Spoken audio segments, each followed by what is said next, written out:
യേശുവിൻ്റെ സാന്നിധ്യത്തിലെ എപ്പോഴും ദൈവത്തിൻ്റെ യേശുവിൻ്റെ അമ്മയുണ്ട്. അമ്മ എവിടെയുണ്ട് അവിടെ യേശുവുണ്ട്, പരിശുദ്ധാത്മാവുണ്ട്, സ്വർഗീയ ഗണങ്ങളുണ്ട്, അപ്പനായ പിതാവുണ്ട്, മാലാഖ വൃന്ദങ്ങളുണ്ട്, സകല മോക്ഷവാസികളുണ്ട്, സകല ശുദ്ധീകരണത്തിലെ ആത്മാക്കളുണ്ട്, ഇപ്പോൾ അത്യാസന നിലയിലായിരിക്കുന്ന മക്കളുണ്ട്, കർത്താവേ മരണത്തോട് മല്ലടിച്ചു കഴിയുന്ന മക്കളുണ്ട്, ഇപ്പോൾ ഈ പ്രളയം മൂലം ജീവൻ നഷ്ടപ്പെട്ടുകൊണ്ടിരിക്കുന്ന മക്കളുണ്ട്, എത്ര പേര് നഷ്ടപ്പെട്ടു എന്ന് അറിയാതെ വിഷമിക്കുന്ന കുടുംബങ്ങളുണ്ട്. കുടുംബങ്ങൾ പലായനം ചെയ്ത് ഒന്നുമില്ലാതെ ഓടുമ്പോൾ, വീട് ഒന്നുമില്ലാതെ ക്യാമ്പുകളിലേക്ക് ഓടുമ്പോൾ അവിടെയും വെള്ളം നിറയുന്ന അവസ്ഥയിലായിരിക്കുന്ന മക്കളുണ്ട്. യുദ്ധത്തിന്റെ ഭീഷണി മൂലം ഓടിക്കൊണ്ടിരിക്കുന്ന മക്കളുണ്ട്. എല്ലാം സമർപ്പിച്ചുകൊണ്ട് സമാധാനം സ്ഥാപിക്കുന്നവർ ഭാഗ്യവാന്മാർ, അവർ ദൈവപുത്രന്മാരെന്ന് വിളിക്കപ്പെടും. എല്ലാ മക്കളുടെ വേദനകളും രോദനങ്ങളും കണ്ണുനീരും അവരുടെ പ്രാർത്ഥനകളും നമ്മളോട് പ്രാർത്ഥനാ സഹായം ചോദിച്ചിട്ടുള്ള എല്ലാ മക്കളെയും ചേർത്ത് പിടിച്ചുകൊണ്ട് നമുക്കിപ്പോൾ പ്രാർത്ഥിക്കാം. യേശുവേ, യേശുവേ,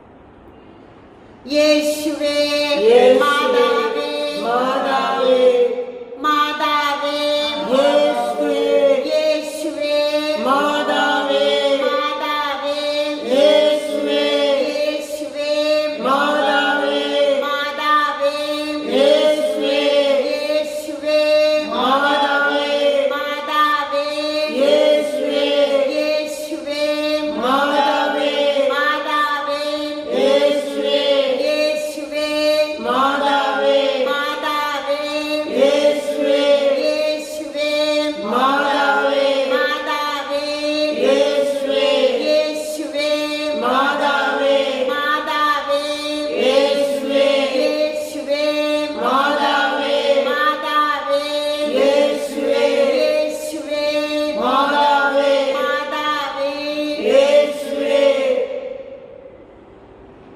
മൗനമായി ഇപ്പോൾ ഈ പ്രാർത്ഥനാ കൂട്ടായ്മയിൽ കാർമൽ റൂഹ മിനിസ്ട്രി ശുശ്രൂഷയിൽ ഉപവാസം എടുത്തുകൊണ്ട് പ്രാർത്ഥിക്കുന്ന ഓരോ മക്കളുടെ യാചനകള്, ഇതിൽ പേരെഴുതുന്നവർ, പേരിനോടൊപ്പം നിയോഗങ്ങൾ എഴുതിക്കൊണ്ടിരിക്കുന്നവർ, ഓരോ മക്കളെയും ഈ ചാനലിൽ ഇപ്പോൾ വന്നുകൊണ്ടിരിക്കുന്ന നിറഞ്ഞു കവിഞ്ഞ പേരുകളും നിയോഗങ്ങളും അപേക്ഷകളും എഴുതിക്കൊണ്ടിരിക്കുന്ന, ഓരോ അപേക്ഷകൾ സാധിപ്പിച്ച് കിട്ടി അതിന് നന്ദി എഴുതിക്കൊണ്ട് പറഞ്ഞുകൊണ്ടിരിക്കുന്ന, കല്ലേൽ എഴുതിക്കൊണ്ടിരിക്കുന്ന, 1000 തവണ വചനം എഴുതിക്കൊണ്ടിരിക്കുന്ന, പരിശുദ്ധ അമ്മയോട് പ്രാർത്ഥിച്ചുകൊണ്ടിരിക്കുന്ന സർവ്വ മക്കളെയും ഇപ്പോൾ സമർപ്പിക്കുകയാണ്. മൗനമായിട്ട് നമ്മുടെ എല്ലാ ആഗ്രഹ അഭിലാഷങ്ങളും, പ്രത്യേകിച്ച് 27, 28 തീയതികളിൽ, ഓഗസ്റ്റ് 27 വ്യാഴാഴ്ച, 28 വെള്ളിയാഴ്ച നടന്നുകൊണ്ടിരിക്കുന്ന തീയതികളിലുള്ള തൊഴുപാടം ധ്യാന കേന്ദ്രത്തിലെ ധ്യാനത്തെ പൂർണ്ണമായിട്ട് സമർപ്പിക്കുന്നു.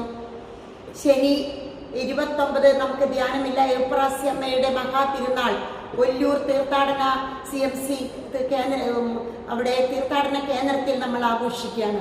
അതുകൊണ്ട് തന്നെ നമ്മളെ എപ്രാസി അമ്മയുടെ തിരുനാൾ ആഘോഷിക്കുന്നത് കൊണ്ട് 29-ാം തീയതി നമുക്ക് ധ്യാനമില്ലെന്ന് പ്രത്യേകം ഇതൊരു അറിയിപ്പായിട്ട് നിങ്ങൾ എടുക്കണം. 27, 28 തീയതികളിലാണ് ധ്യാനം. നമുക്ക് അവധികാലമാണ്. എല്ലാവരും ഈ ധ്യാനത്തിനായിട്ട് കുടുംബസമേത മക്കളും മാതാപിതാക്കളും വൃദ്ധരും യുവതി യുവാക്കളും ദമ്പതികളും എല്ലാവരും തന്നെ തൊഴുപാടം ധ്യാന കേന്ദ്രത്തിലേക്ക് വരണമെന്ന് സിസ്റ്റർ വീണ്ടും വീണ്ടും ഓർമ്മപ്പെടുത്തുകയാണ്. 2 ദിവസത്തെ ധ്യാനമാണെന്ന് വീണ്ടും ഓർമ്മപ്പെടുത്തുന്നു. മൗനമായിട്ട് നമ്മുടെ പ്രാർത്ഥനകൾ സമർപ്പിക്കാം. സങ്കീർത്തനങ്ങൾ 37:4. കർത്താവിൽ ആനന്ദിക്കുക, അവിടുന്ന് നിന്റെ ആഗ്രഹങ്ങൾ സാധിച്ചു തരും.